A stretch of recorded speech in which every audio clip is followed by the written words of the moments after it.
We've all been wondering lately whether AI will supplant us in decision making. Does it do a better job than human beings? And in some ways, the answer is yes. It can take in vast quantities of data. It's not confused by emotions. It doesn't just seek out information that confirms what it already knows. It doesn't see what it wants to see. But in other ways, we know that human beings bring something profound and different to decision-making, that we check in with our values, our sense of the relationships that drive humanity. It's the way that the word human is a Janus word, one of those words that means the opposite of both sides of the coin. To be merely human is to be weak, to be prone to logical fallacies and emotions. To be fully human is to be empathetic and kind. And that is, in fact, what we bring to decision-making. So how do we capture that at a moment when technology threatens to overcome us? How do we use it and do it, the power of human decision-making and wisdom better at a moment when we face unbelievable problems that need to be solved? And how do we teach those skills going forward? Well, we look to the example of what I would argue is the most successful 500-year-old multinational organization in human history, the Jesuits. I love listening to Malcolm Gladwell podcasts, and he talked about how you look at ancient learning sometimes to get a kernel of insight that might be helpful today out of curiosity, but that when he studied Ignatius and the beliefs of the Jesuits from the 1500s, he found them breathtakingly relevant to everything we do today. The Jesuits teach us the principles of discernment. They were renowned for the quality of their decision-making. That is why they have flourished for centuries. And in those principles, they established ideas that predate so much of what we know today, but that will sound deeply familiar, because it turns out that neuroscience has proved them right, that the insights of psychology have shown what they understood about emotions, that so much of business literature and leadership and management theory and what you'd read in a business review today will say things that they were saying 5 centuries ago. So this is the superpower that we need to recapture most at this moment. The first step of discernment is to take a decision that really matters and give it the time that it needs, to avoid jumping to conclusions, to be truly open to all possibilities. And that is harder than it looks, right? That's where AI is better than we are at remaining open. So for human beings, it takes real practice. To be curious like a detective, to seek out information beyond what you think you want to know, to be like a good scientist and having your theory and be just as open to proving that theory wrong as to prove it right. And so in doing that, we have to listen intently, collect all the data, sure, but also get the perspectives of others, to seek out that truth teller, the cranky, cynical person who has full of conspiracy theories but is right more often than you like to admit, and really listen to them, to ask people for their own perspectives. And that is harder than it looks. At my last institution, we faced those decisions that most of you faced in one form or fashion about how to start functioning again after the COVID shutdown. And I knew that many of my team were increasingly convinced that we needed to stay online, that we wouldn't be able to do it. And so I asked them in a cabinet meeting, now, I think, I said, that we can reopen, that we can do this, but tell me why I'm wrong. And I got crickets. They just stared at me. And I realized that's not the way to ask a question like that.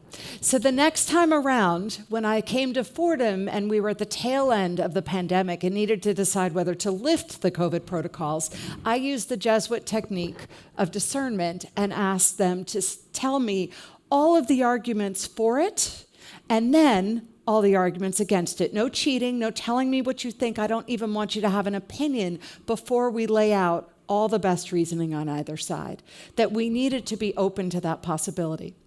So you've done that. You've made your elaborate pro and con list. Will the data, will the analysis and the logic give you the answer? I'm afraid not, which is why we can't rely on AI. because it turns out that the data often for excruciating decisions is available for both sides. I am a lawyer. I can argue perfectly, logically, and passionately for either side of every decision. I'm very good at it. It doesn't tell you the answers, and if you think it does, you will fall prey to that kind of rationalization. You have to do more. And Ignatius taught us, in ways that we say very prosaically now, to trust our gut. That sounds scary to many of you because it's like the black box algorithm that we don't know. What does it mean to just trust instincts when you can't articulate the logic behind them? And science has really explained to us why this was and remains so profoundly true. Because it turns out that we have more than 100 million neurons in our digestive tract, that the stomach is now referred to by doctors as a second brain, that conversation we have between our mind and our gut is elaborate and we only begin to understand it. So in our gut are stored memories and lived experiences and instincts that lead to the kind of intuition that Ignatius taught us when it was very countercultural, that we could trust. In his language, he would have said that God wired us to know the right thing to do. And it is in there that we are able to check in with our values to know what the right answer is. Now, many of you have had the experience of that intuition leading you astray, right? Sometimes your gut is wrong. So how do you tell the difference?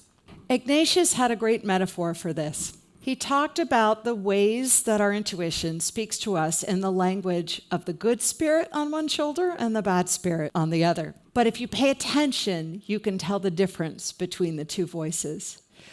So the bad spirit urges you to make decisions angry. It's about decisions rooted in fear. So when there's something that you know is the right thing to do, but it's really, really hard, the way you'll rationalize, maybe I don't have to do it. Maybe it's the wrong answer. Maybe I can procrastinate it. Maybe I can avoid the hard choice altogether. That is the language of the bad spirit. The good spirit urges you to be brave and do the hard thing. It is about trying to be the kind of person you're hoping to be for the world. It's about decisions rooted in value and the impact on other people and what is fundamentally right. And so you need to sit with things to get this right. The Jesuits teach us to do exactly that. I had a really hard decision, harder than you might imagine, about whether to pursue this job leading Fordham. I'd spent most of my life in New Orleans. It was my deep community and my rootedness, and the idea of moving in middle age, uprooting my family, of coming to the unknown, of taking these risks was really daunting. And so I spent days living in each reality, of really thinking about what it would mean to say no to this and to stay where I was, and to pay attention to the arguments that were rooted in fear and inertia versus those rooted in loyalty to my community and what it meant to stay. And then I spent days thinking about what it would mean to be brave and come to New York and try to ignore the voices of that which was just mere status and what I thought other people would think about it versus where I was living my values of my commitment to Jesuit education, of the opportunity to matter from New York that is so amazing. And I walked my dog so many miles, I wore him out, all while muttering under my breath like a crazy person having this conversation with myself. But ultimately, I got a growing sense, literally, physiologically in my gut, that I knew the right answer and that I could be brave and do it. And so I invite you to learn these skills of discernment, so many of which you know already, that we practice constantly. This is the point of life, is to learn these skills. And Ignatius, centuries before Freud and modern psychology, understood that the fundamental way you do it is to know yourself, is to look inward, to be brave and curious enough to really understand who you are.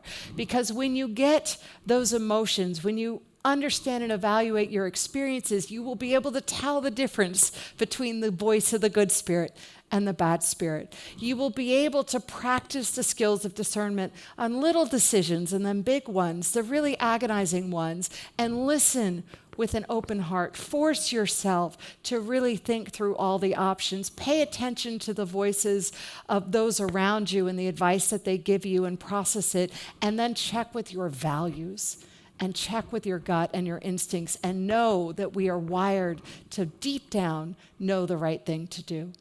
Because ultimately, grace is already within us. We just have to get out of the way. Thank you.